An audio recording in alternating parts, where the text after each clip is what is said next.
Loan তুলে আর খাইতে পারা যাবে না রে ভাই। এর থেকে ভালো কাজ তো বিহাতে লাগছে বেড়া উঠলি তো বাপ, কতকালি ভটভুটি ভাই, ভটভুটির ব্যবসা শুরু করেছে নাকি?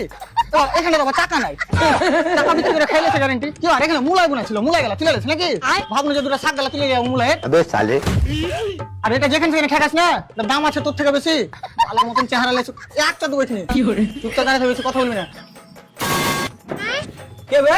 হ্যালো স্যার, আমি ব্লাউজ লোন ডিপার্টমেন্ট থেকে আমার বলছি। দেখবার তুই হারবারি বারবার আসিস না, আমি কিন্তু বিহাদারি লোক আছি। দেখুন স্যার, উল্টো পাল্টা কথা বাদ দেন, আমি কিন্তু এটা লাস্ট বারের মতো বলছি। আপনি যদি এবার আমাদের কোম্পানির লোন না দেন তাহলে আমি আপনার উপরে অ্যাকশন নিব। ভালোর কথা, তুই হারবারি যেভাবে প্রত্যেকদিন আসিস মনে হচ্ছে আমার চুমালা চ্যানেল লিখিত। আরে স্যার, আমার কাজই হয়েছে কাস্টমারকে স্যাটিসফাই করা। ছাপা কুণ্ঠেকার, বাইরে কি করে স্যাটিসফাই হবে? তাহলে ঘরে চ।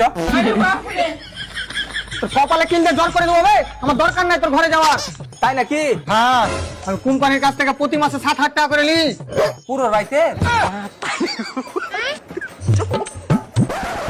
আরে শালা বেতন 7,000 টাকা আলি, ভিনহিনা লোক কুঠেকার। ও, কিন্তু 7,000 টাকা প্রচুর বেশি হয়ে গেছে। ওসব বাদ দে। আর হ্যাঁ শুন, এবার যদি তুই লোন না ভরিস না তাহলে আমি নোটিশ পাঠিয়ে দেবো, তারপরে আমি লয় তোর বাড়ি পুলিশ আসবে।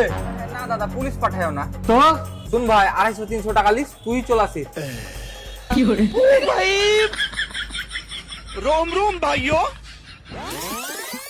দেখুন স্যার, নোংরা ভাষা ইউজ করিয়েন না, আমার এখানে সব রেকর্ডিং হয়েছে। শোন চাপা, রেকর্ডিং তো পুরনো যুগে হইতো। ঘরে চ, মুভি তৈরি করবো। লোন তুলে আর খাইতে পারা যাবে না, বুঝতে তো?